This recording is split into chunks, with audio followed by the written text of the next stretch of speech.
There is also the case of Alejandro Garnacho that Chelsea say they want. Hallelujah to that.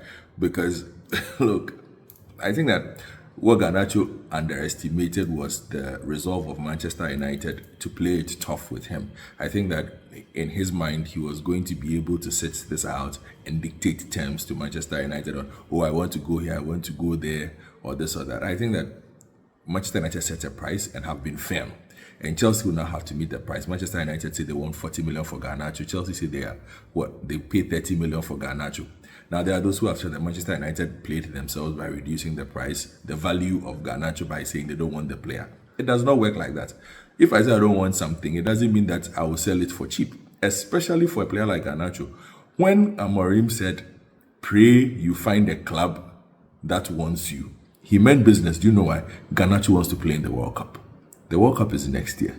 He doesn't want to be on the bench anywhere. And that is what is going to happen if he stays at Manchester United. So if Manchester United says they want 40 million, you definitely better tell the club that wants to buy you that go and pay Manchester United the 40 million, especially because Manchester United will also look at how the market has played out.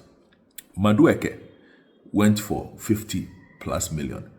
This same Chelsea went to buy Dortmund's Jamie Gittins for 55 million or so. Right?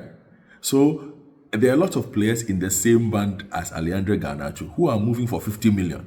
If Manchester United says 40 million, you can't come and say that the same team that went to pay 55 million for Jamie Gittins should say that we are paying 30 million for Alejandro Garnacho, especially when he did pretty well in the English Premier League. I'm not a big fan of Garnacho as a winger, honestly speaking. He's not good in tight spaces. He has one-dimensional pace. His finishing is erratic. He's had some good moments, but does he have what I would want to see in a wide player? I think not. There are a lot of people who seem to believe his ceiling is high. Again, I think not. I would have preferred if they had shunted him to some other league, maybe in Italy or somewhere. But the player says he prefers to stay in England. Okay, Chelsea, bring the money and come and pay. That is all. I don't think it's a very complicated arrangement for Manchester United. I think that they hold all the cards in this particular scenario because they don't have to do too much. They simply have to play the waiting game. The pressure is on the player in this instance to convince the team that he believes he wants to go to cough up the money. Otherwise, Manchester United have said it, and Ruben Amorim has said it in previous press conferences. If at the end of the transfer window the players have not been sold, they return as Manchester United players. He reserves the right to deal with them, whether to reintegrate them, whether to tell them to go and train with the under-21s. That is all his decision to make.